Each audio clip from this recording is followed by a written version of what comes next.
have never traveled to Scandinavia.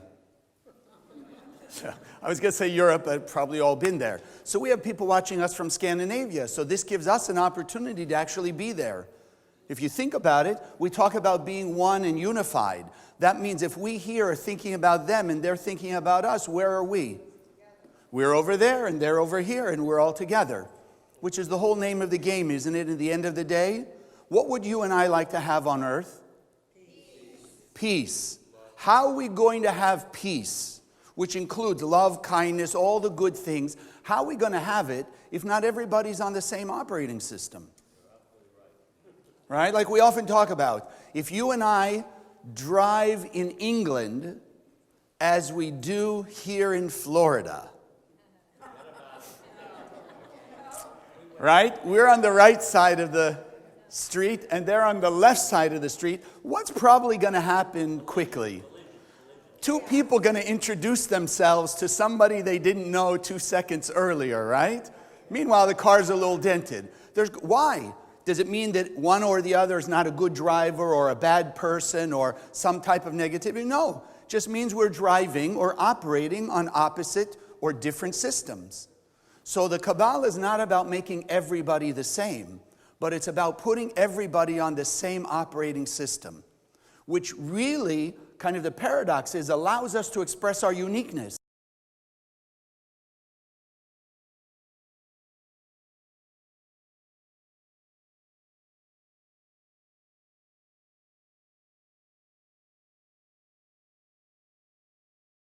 If we're operating on different systems, then we cannot express our uniqueness in the frame of the big picture of humanity.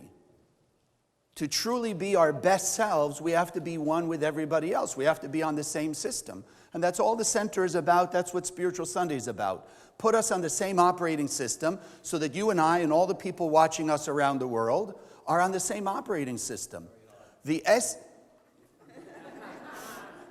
Thank you. He says, just in case you didn't hear it, he says it's very hard. So I just want to remind you, it is not very hard.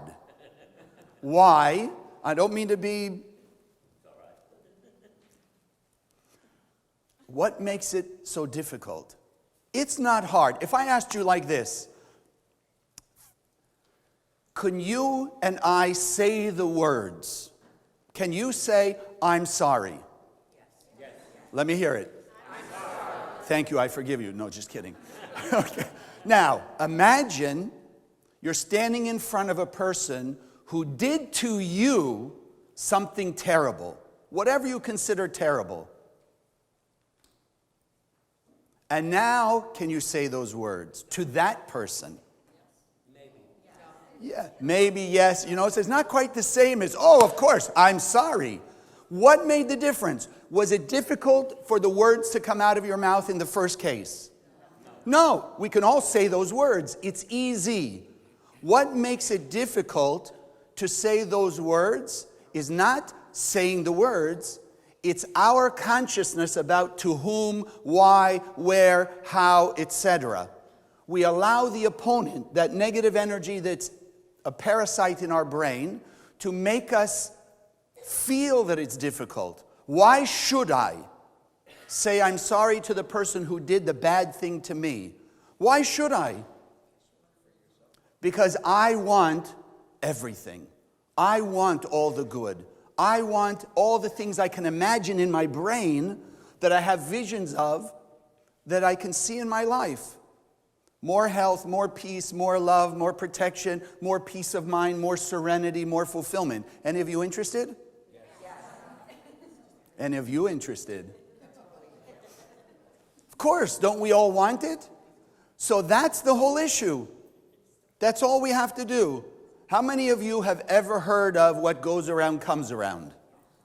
Law of attraction, karma, cause and effect, action, reaction. We give it thousands of names, but what is it really saying? What we do comes back to us. I heard recently such a simple example from my teacher, Karen Berg. You take a ball, you're standing in front of a wall, you throw the ball to the wall, what does it do? It bounces back.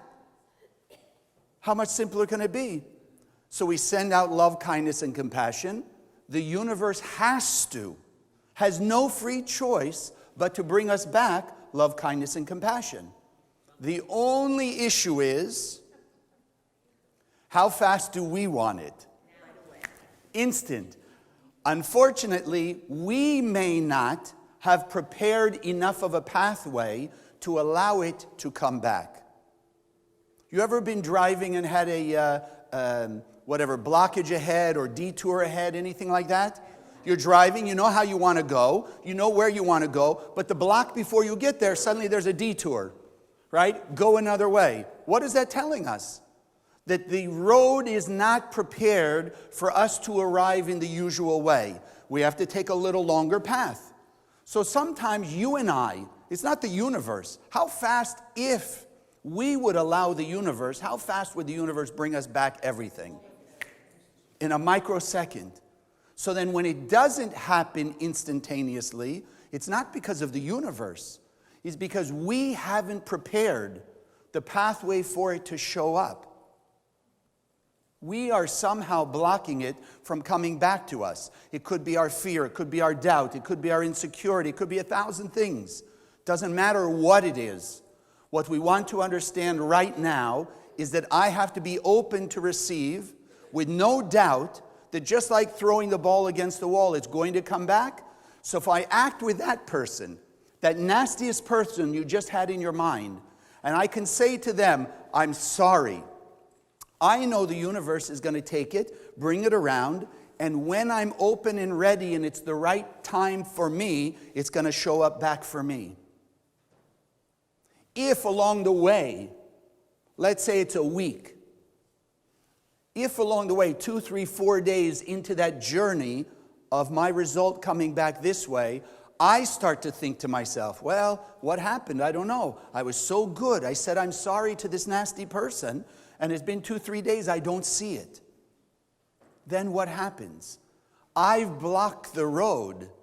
It was just a couple more days for it to show up. I blocked the road. So then even when it wants to come back, it can't. Because I've already shut the road. You know what? Maybe it's not working. Maybe it's not going to happen. Maybe it's not there. I've blocked it. My doubt, my fear, my insecurity, worries, what have you. So we have to constantly be open to receive the blessings from the Creator, from the universe. But it's not going to happen unless we initiate it. So we are learning here, and that's what we're about to do with our affirmation. We're about to begin another process of planting seeds of goodness and kindness that will go out and come back to us. That will go out and bring us more joy and more happiness and more blessings. That's all we have to do. It's not difficult. It's not complicated. It's just unfamiliar. It's unfamiliar, that's all. So you and I are here, and the whole purpose of the Kabbalah Center is to make it more and more familiar by understanding and learning again and again and again and again just the simplest idea. What goes around comes around, because we tend to forget it. So if you'll all join with me, we have our affirmation. Just a moment. There we go. So we're going to say it together, and let's remember it's consciousness. So the relativity is how much intensity we put into it, how much focus and power we put into it is how much it will come back. So let's say it together. Consciousness is everything. I raise my consciousness today to see the miracles and wonders of life. I commit myself to behave with greater love, compassion, and kindness towards all human beings. And as we do every Sunday, we're going to greet everyone here. Those of you who are watching online, we'll be back in a moment. But please just write a greeting or write one thing in one area that's changed for you since learning Kabbalah or Spiritual Sunday. Okay, I should have known with this crowd.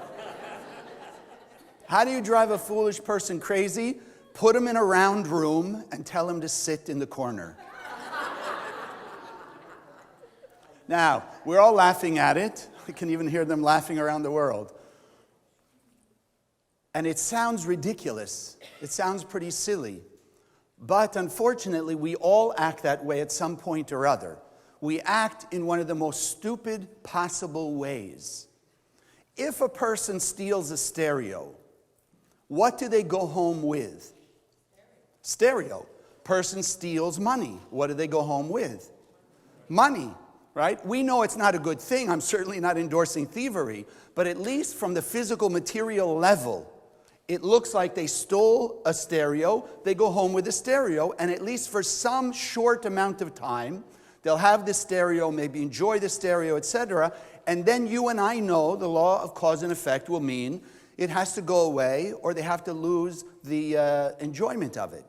But at least temporarily they got something. Today when we talk about jealousy, it's the stupidest negative behavior we can do. Because when a person acts with jealousy towards another person, first of all, they started feeling bad. Now they're jealous of another person. And at the end of that, how do they walk away feeling? Are they now happy? Are they joyous? Are they feeling even temporarily fulfilled? No, they walk away feeling even more miserable than they started. I mean, how stupid do we have to be? And like the foolish person in the joke, do we learn? No, we just keep doing the same thing, like running around the round room looking for the corner. Where's my happiness? Where's my joy? Oh, they've got it, they've got it, they've got it, they've got it. Oh, they shouldn't have it, it should be mine, right? Why do they have it? And we continue on, making ourselves feel bad. Don't look at the other person and say, well, no, if they didn't get the promotion, I wouldn't feel bad. If they didn't get the person, I wouldn't feel bad. If they didn't get the thing, I wouldn't feel bad. It's not them. Who's making us feel bad? We are. It's our own jealousy that's making us feel bad. Like we just said with a ball. You throw it against the wall, bad feelings. What do you expect to come back? Bad feelings. That's it. So it is, and we need to think of it that way. And I hope I'm not offending you, especially the new people. Why, for me, it's important to think in those terms, that it's just stupid. Is because how many of you and I, how many of us would like to call ourselves, well, I shouldn't say that. How many of us want to be known as stupid? We don't, right? None of us want to be known. We may call ourselves stupid at some point, but we don't want to be known as stupid people. So if we can think consciousness is everything, and I can keep in my mind that being jealous is stupid and makes me a stupid person, it's going to be so revolting to me that I will want to find a way not to be stupid. So I will want to find a way to remove and overcome my jealousy. But if I think it's just, okay, it's a little bad, it's a little nonsense, then it may not revile me enough to want to change it. So yes, and you can use another word, whatever word will work for you, to make you feel repulsed by that idea of jealousy. Because then you'll get rid of it quickly. So we want to now start to understand really what's the cause of jealousy. Where does it come from? How does it get started? So like every form of reactive or negative behavior, it starts with one simple thing. We feel a lack. I don't have what I want. I'm not feeling fulfilled. I don't feel content. And in that moment, what does the opponent put in our head? Makes us look outside of ourselves to find someone or something that has or is doing what I want, what I feel I'm lacking, and then right away just makes me say, oh, why do they have it? And throw negative energy at that person to make me feel worse.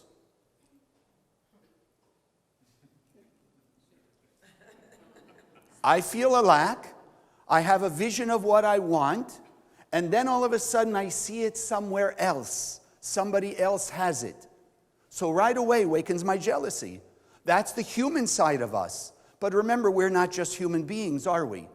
We are truly divine light beings, just in a physical body, in a physical life.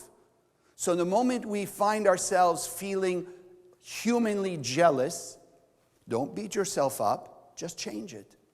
Just begin the process realizing it does us no good. It's stupid. And let's begin to change it. Now, how can we start to do that? Think. What did the Creator give us? If you believe even the code of the Bible, when the Bible says we are created in the image and likeness of God, that means the image and likeness. Do you think God has lack and emptiness? If God had an emptiness, then how could it create perfection? And if you don't believe, or a person doesn't believe, that the universe created by the Creator is perfect, that every person on earth created by the Creator is perfect, if we don't think that, then we might as well just give up now. Because what hope will it be for us to have perfection if the source, the Creator of all, isn't perfect? So we have to start reminding ourselves, again, shifting our consciousness. Every moment we're feeling a lack, stop. Remember, the Creator already gave me everything. So then inside of me, I feel 100% fulfilled. Inside of us, we already know we have all the health, peace, love, prosperity, protection, clarity, whatever. We have all the blessings that the Creator has. We have a piece of that within us. We have it already. So then how does jealousy come in? The difference between what I need and what I want. And this was inspired by a group yesterday. We wake up in the morning. Any of you, even today, even though we're coming here and we're greeting wonderful people and we're meeting people all over the world, did you not feel some part of your life was lacking? Yes or no? Okay, so it's okay. If we're not yet 100%, then there's a piece lacking. So now we have a lack. We know inside of us we have it already, but with the help of that opponent that's in our head, the opponent is already making us believe the ways and the means that lack should be filled. What should it look like? What car should I own? What type of job should I have? What kind of person should I be with? And we're already deciding what we want and the form that we want it to take. So, for example, person goes to work, they've been working hard, they love their job, they love what they do, and they're working hard to get a promotion because in their mind, that's what will bring them that next level of fulfillment. Getting the promotion, getting the raise, getting a new office, the name on the door, new business cards, whatever form that will take in their own mind, they've already decided that that promotion is the form of greater health or greater joy or greater happiness in their life. Now they go to work, they're working hard, the promotion, right, is open, and they don't get it, but somebody else in their office gets that promotion. Can you relate a little bit? And what happens instantly? That lack that's inside there starts to become jealousy. Why them? Why did they get it? They don't work as hard as I do. They didn't do this. They didn't whatever. We give ourselves the excuses, and now we start to send daggers at that person. Consciously or unconsciously, we're sending those daggers of jealousy. Why? Because in that moment at least, are we realizing, are we conscious that the Creator gave us everything? That in the frame of your occupation or your prosperity, the Creator already implanted in you 100%? Or are you now noticing the lack of what you feel and seeing somebody else getting what you think you wanted? It's what I want, not what I need. The universe always supplies us with what we need, even if it's being overlooked for a promotion, even if it's losing a relationship, even if it's a health challenge.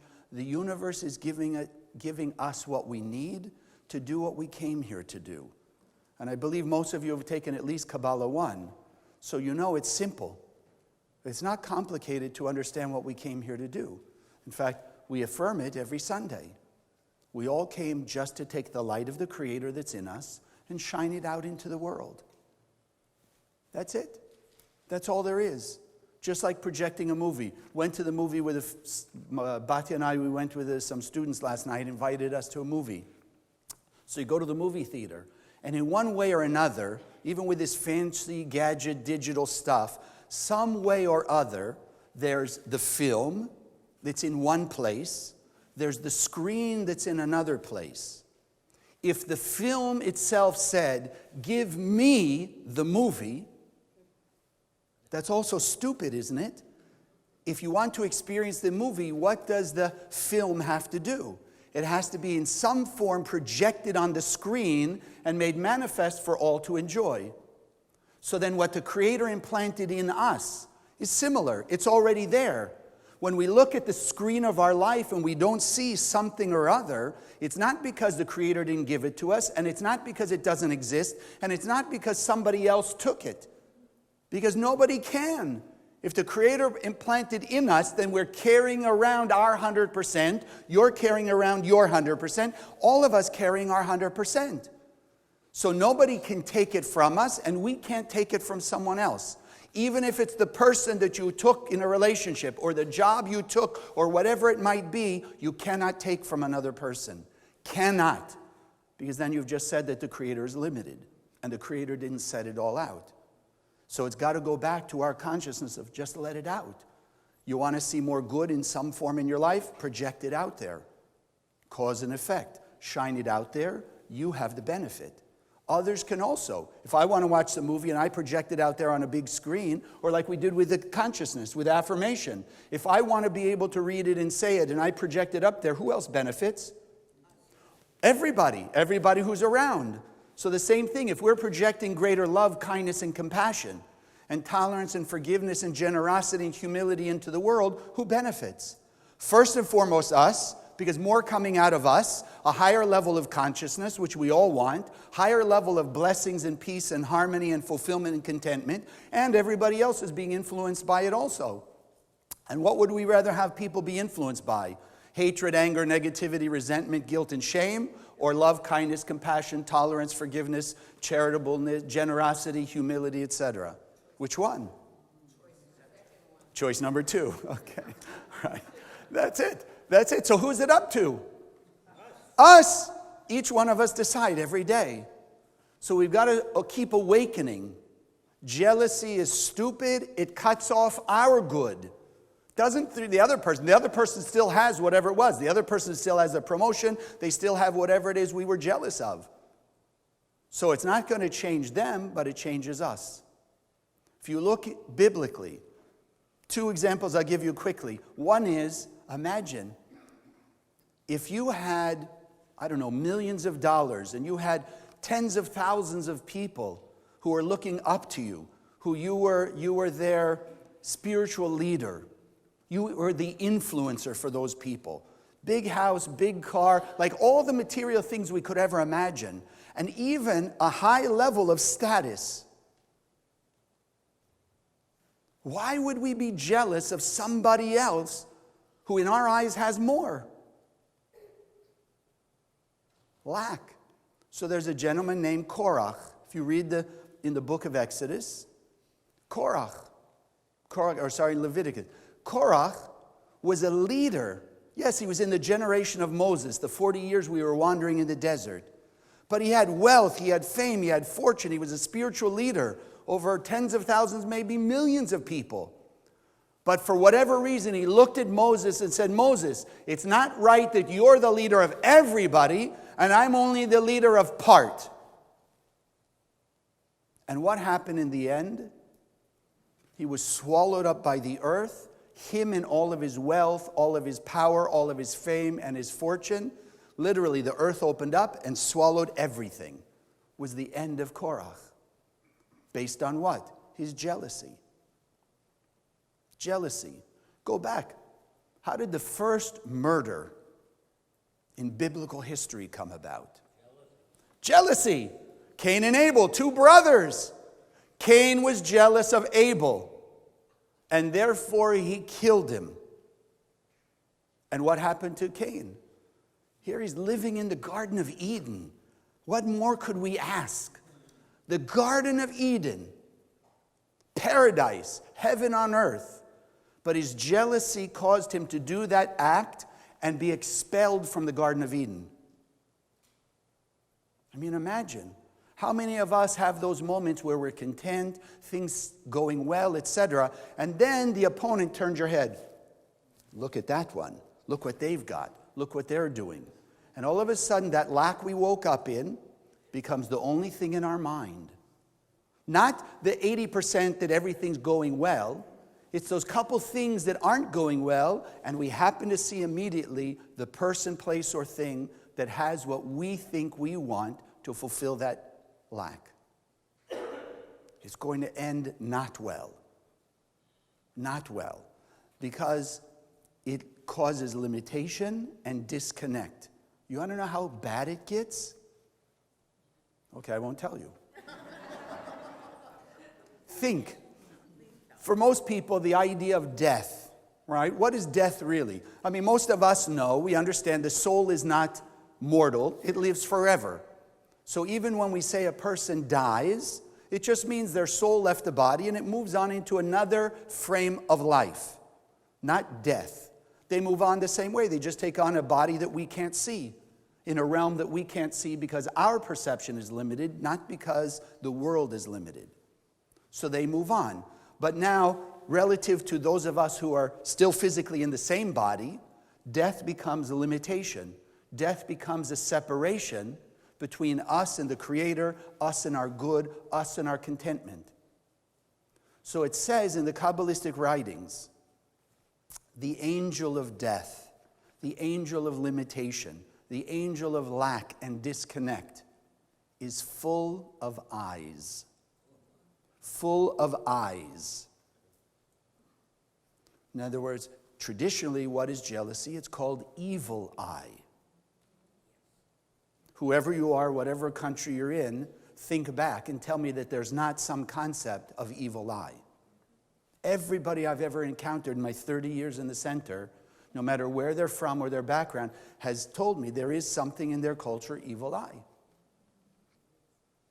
So the angel of death is made up of eyes. When a person leaves the physical world, they see that angel of death, and they see it full of eyes. But the Kabbalists explain, what are those eyes? Those are the eyes that the person who left the world saw the world with. So when a person in this world, looking over there and saying, I don't have, it's not good, etc., from what point of view? It's from their limited perspective. But then they just created an eye in their personal angel of death. Then they look somewhere else, at something else that's not going well, something else that's not good. They create another eye in that angel of death, another form of limitation. And when it reaches a certain point, that's when the person leaves the world. So you and I are here to have life because that's what the Creator gave us. But in order to do that, we have to overcome our jealousy. We have to be willing to remove the evil eye and start to shift it. And you want to know where we learn it from? Okay, good. You're getting the idea, right? You don't ask, you don't get. We learn it from fish. Fish. Fish. Fish. Fish. How do we learn it from fish? What are you talking about? Now I know Kabbalah makes you crazy. Think of fish. You and I, we do this. Right? We blink.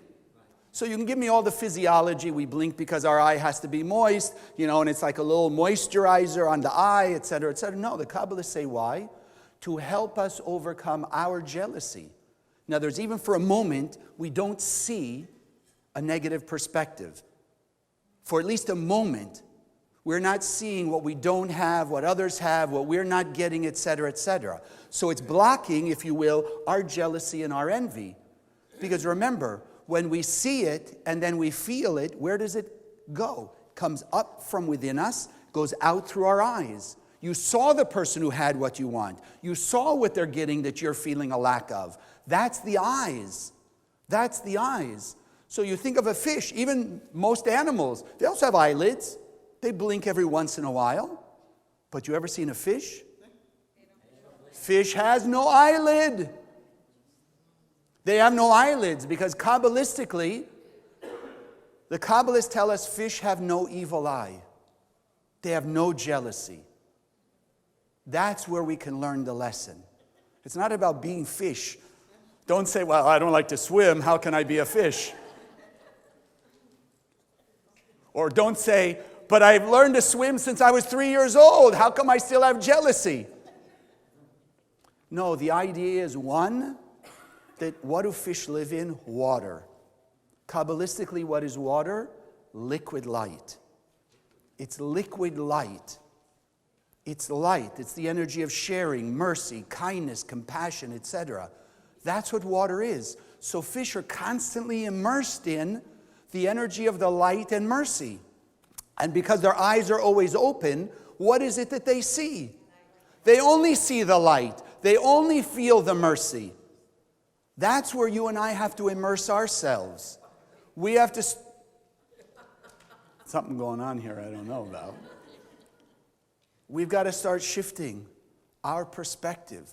We've got to start seeing more good. We've got to start overcoming that negativity. We've got to start feeling, no, the Creator already gave me. The only thing I have to do is let it shine out there. Nobody can take my good. Nobody can take it away from me. It's really just between me and the universe. So yes, we can learn that lesson from fish. Immerse yourself in the light of mercy. Immerse yourself in the light of compassion. Immerse yourself in helping other people. Use your eyes to start seeing good in others, not to see what's bad. Immerse yourself in the eyes of kindness and compassion. When you look in the mirror, doesn't mean we can't see where we have lack or we've behaved in a reactive way. But even in that, look with mercy. Look with mercy. See the good.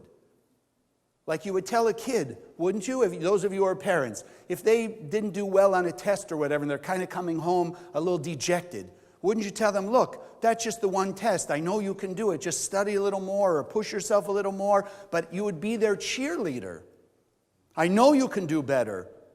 Right? Let's find ways for you to go. I'm here with you, etc. We have to do the same for us.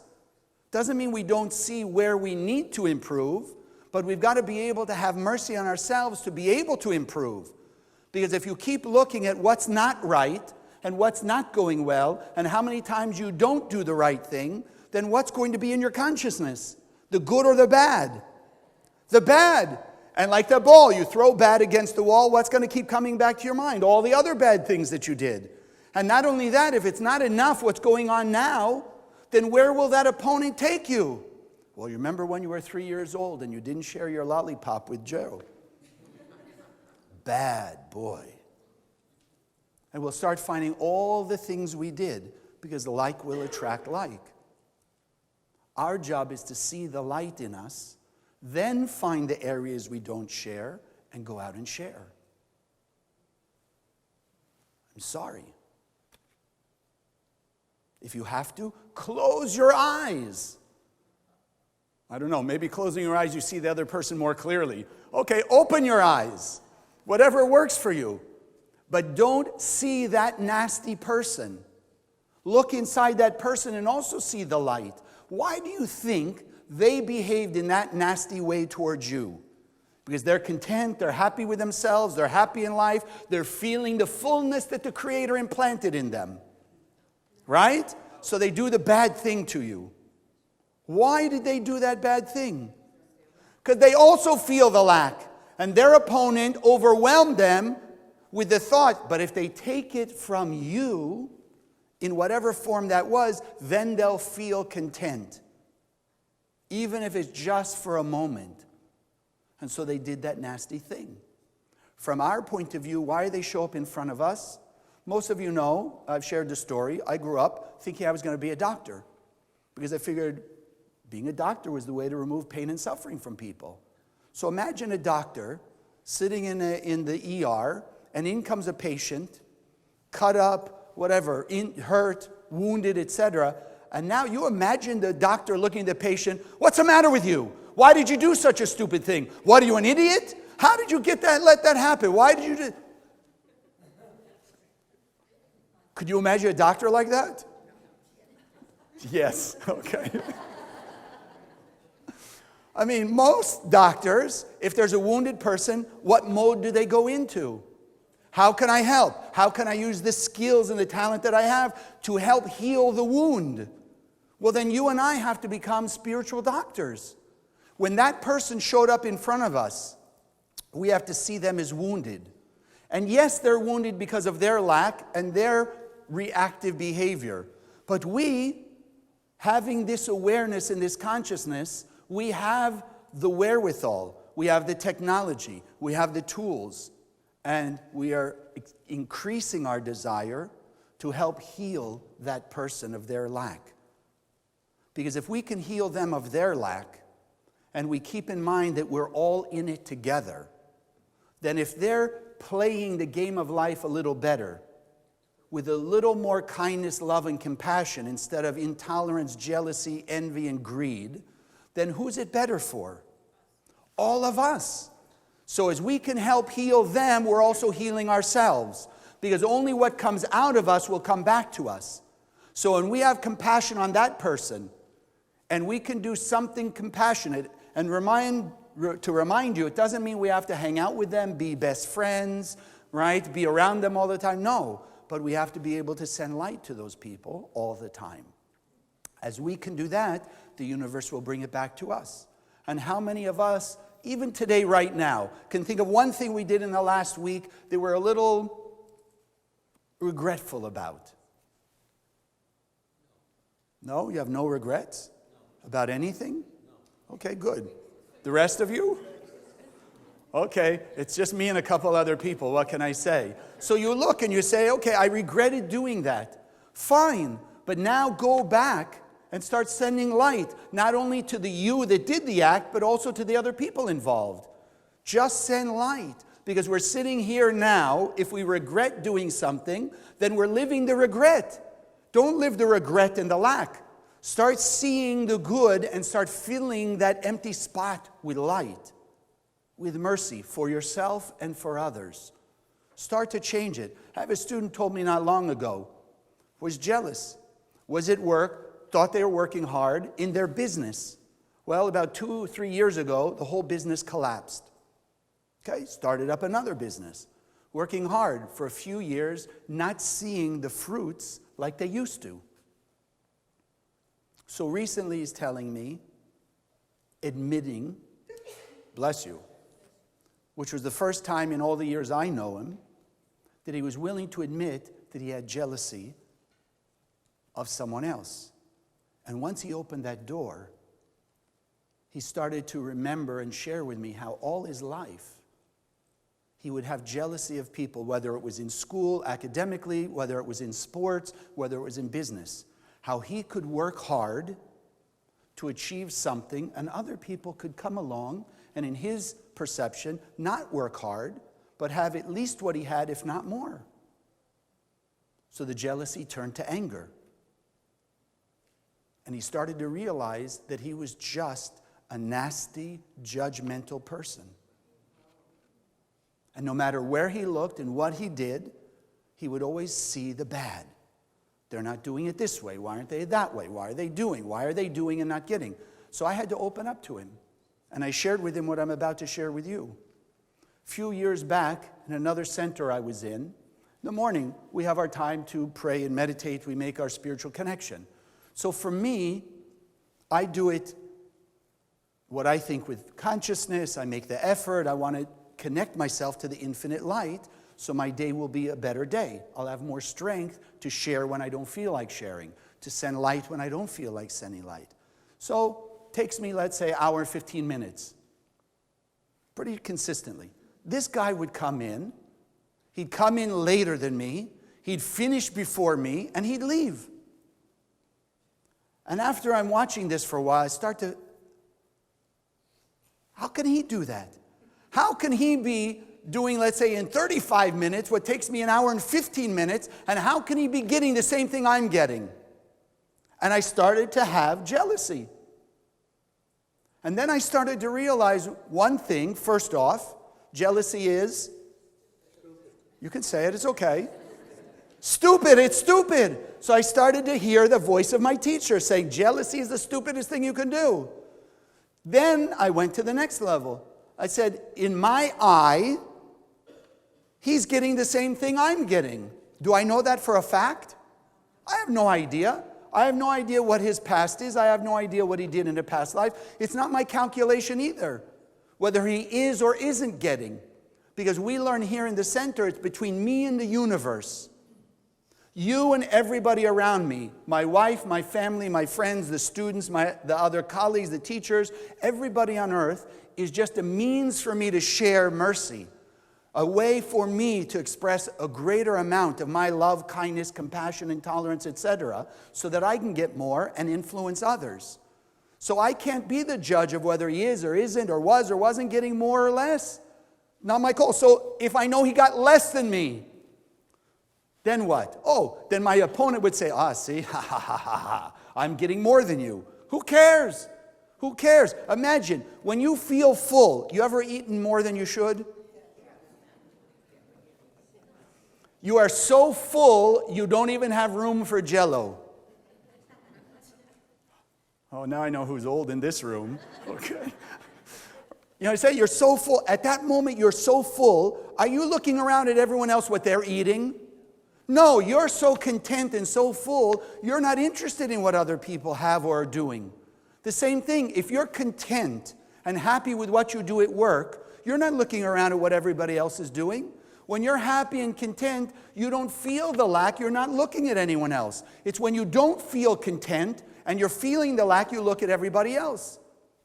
So I told this student, I said, you know what? I started to feel jealous. I realized it was stupid. I realized it's a one-on-one between me and the universe. If it takes me an hour and 15 to get the connection, that's what I want. And so I started to do as we're learning today. I started to just send him light. I just started to wish him well. I started to judge him for good. He's a good teacher. He does good things. He helps people, whatever it is. Anything to change my perspective, my eye. So at that moment, I took away an eye from my angel of death, and I gave it to the angel of life. I changed it, and that feeling of jealousy disappeared. And that's what I was sharing with this student. As you'll look, and you'll stop, and you'll just start sending light. Doesn't matter what you lack or what they lack. Just start sending light, because it's the only way to fulfill that lack. Then and only then will things change. Then and only then will you come to a greater sense of contentment and be able to manifest more blessings. And how many blessings would you like to have? I want all of them, because the Creator set them out for us. The paradox is, the more we don't go after it, guess what starts to happen? So you try and turn your eye away. Okay, I'm not going to look at that person. I'm not going to look at what they're getting. Do you have to look at it to feel it? No. That's why I say you close your eyes, you almost see more than when your eyes are open. So you don't have to be around that person to still have jealousy at what they've got. So we've got to open our eyes and look at those people and send them light and wish them well. Because when we're happy for other people's good, when we're happy for their manifestation of what the Creator gave them as the Creator gave us, then if we're happy for their manifestation, what's going to happen to our good that we have yet to manifest? It's going to start showing up also, because like will attract like. So just stay simple. You remember years ago they had that KISS formula? Keep it simple. Stupid. Ha ha. Now you're putting the pieces together, right? Just keep it simple. Just be unconditional. Share with you one thing also before we finish. It just came to my mind because I read it yesterday.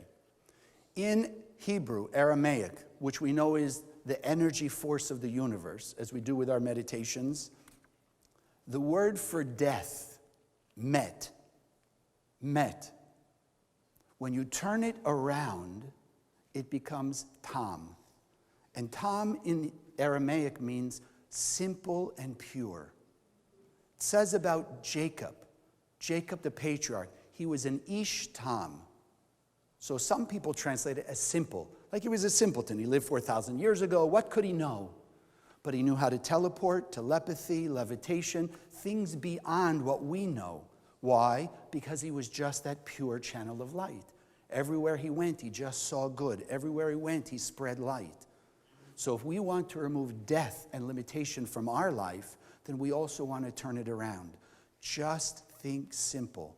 Whatever I see, wherever I go, let me be Johnny Lightseed.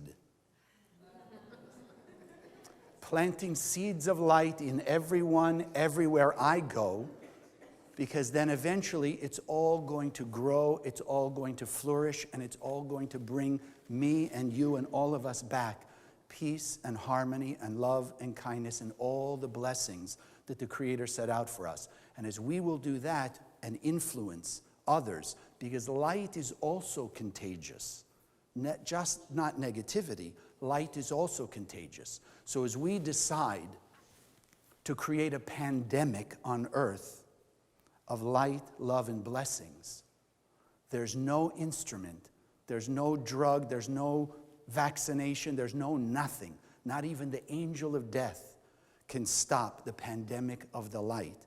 It's our job to initiate. Let's get started today. God bless.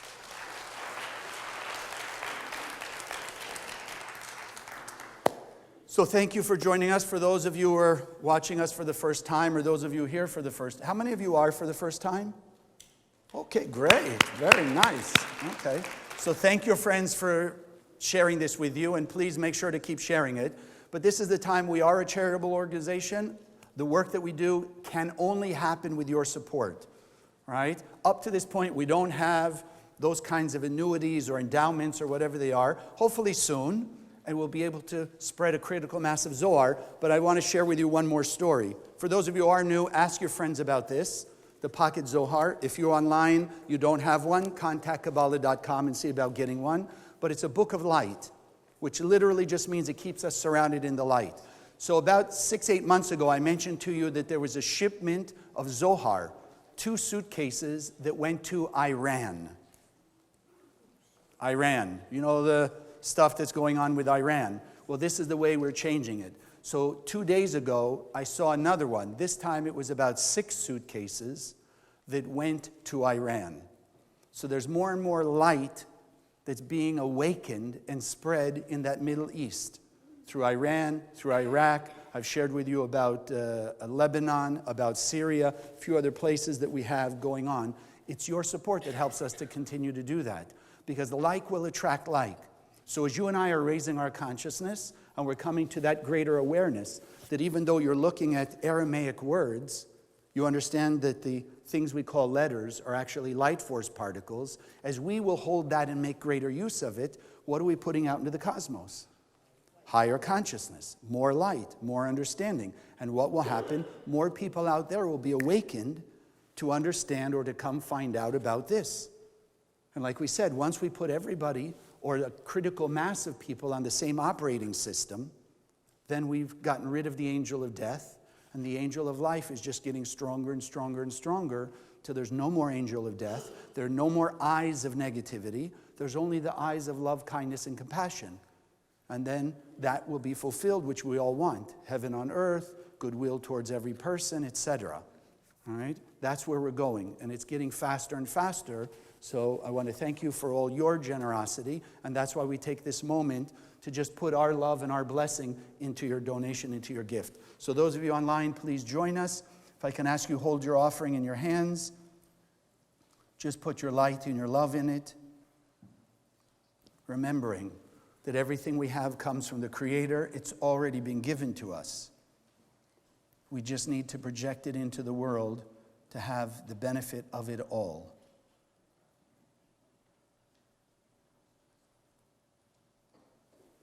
We see this gift going out through the center to reach millions and billions of people, bringing them to the wisdom of Kabbalah, this universal operating system of the soul,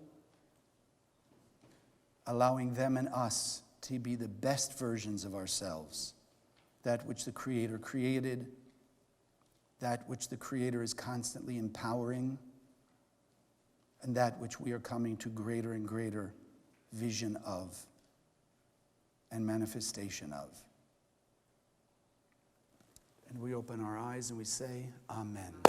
We want to thank everybody who's joining us online. Let's wish them a happy week.